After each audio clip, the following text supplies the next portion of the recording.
देखिए, honourable CM साहब ने हमें कहा है कि हम इसमें इंक्वायरी करेंगे, किंतु एक जो मैसेज हमारे रेजिडेंट्स,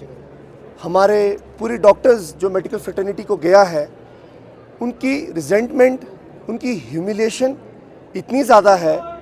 कि जब तक वो टर्मिनेशन रिवोक नहीं होती है तब तक डॉक्टर्स इतना अनसेफ फील कर रहे हैं अपने काम करने के लिए कि उन्हें लगता है, सभी को ये लगता है कि जब अगर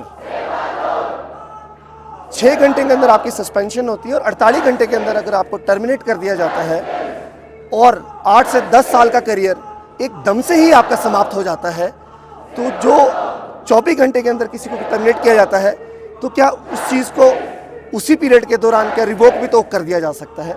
तो हमारी ये दरखास्त पहले भी सरकार से थी और आगे भी रहेगी। जी देखिए, जो वीडियो फर्स्ट डे ट्रॉल हुई थी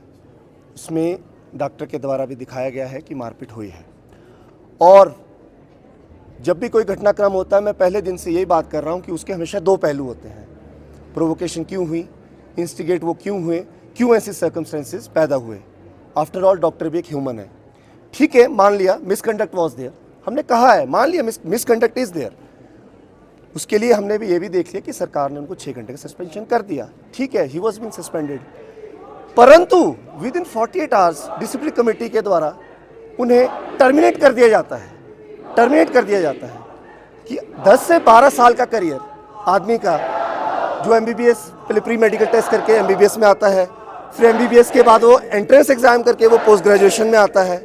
पोस्ट ग्रेजुएशन करने के बाद वो फील्ड में जाके फिर मेरिट के बेसिस पे ही joins the senior residency at IGMC Shimla, और उसके बाद एक ही दम 48 घंटे के अंदर उसको आप टर्मिनेट कर देते हैं। तो ये कहाँ तक जस्टिफाइड है? मुझे तो नहीं लगता ये जस्टिफाइड है। कोई बीच का रास्ता निकलने की? देखिए, जो बीच का रास्ता आप कह रहे हैं, मध्यस्थता का रास्ता आप कह रहे हैं,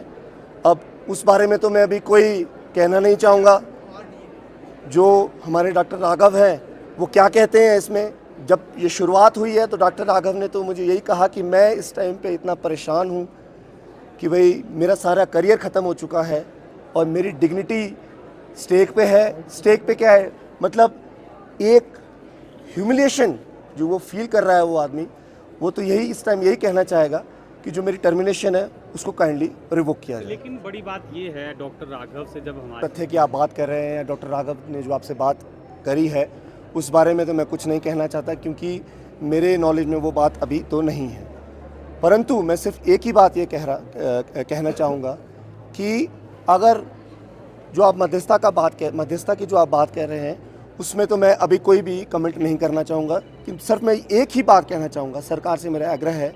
कि जो रिजेंटमेंट, जो ह्यूमिलिएशन जो हम लोग फेस कर रहे हैं, जो हमारी पूरी मेडिकल फ्रेटर्निटी फेस कर रही है, काइंडली अगर उसको वो सिर्फ एक ही तरीका है उसको कि आप हमारे डॉक्टर राघव की टर्मिनेशन को रिवोक करते हैं। इससे आपको लगाज नहीं मिलेगा, आपकी स्ट्राइक कंटिन्यू रहेगी, इससे तो कहीं ना कहीं छवि आपकी और ख़राब होगी। कोई आपको नहीं लगता? देखिए, अब जो आप रास्ते की बात कर रहे हैं तो इसमें तो मैं अभी कोई कमेंट नहीं करना चाहूँगा, परंतु जो एक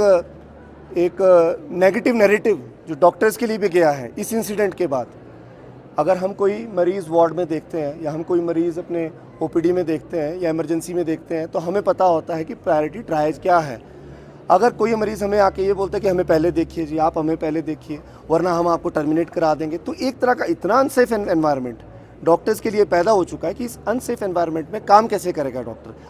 आफ्टर दिस हार्श डिसीजन। बस मेरी आप लोगों से यही दरखास्त है कि मैं इतना ही कहना चाहूँगा अभी, क्योंकि मुझे अभी ऊपर प्रिंसिपल ऑफिस में मैडम ने बुलाया है, तो काइंडली आपसे दरख्वास्त है कि मुझे आप जाने की इजाज़त दीजिए। Thank you.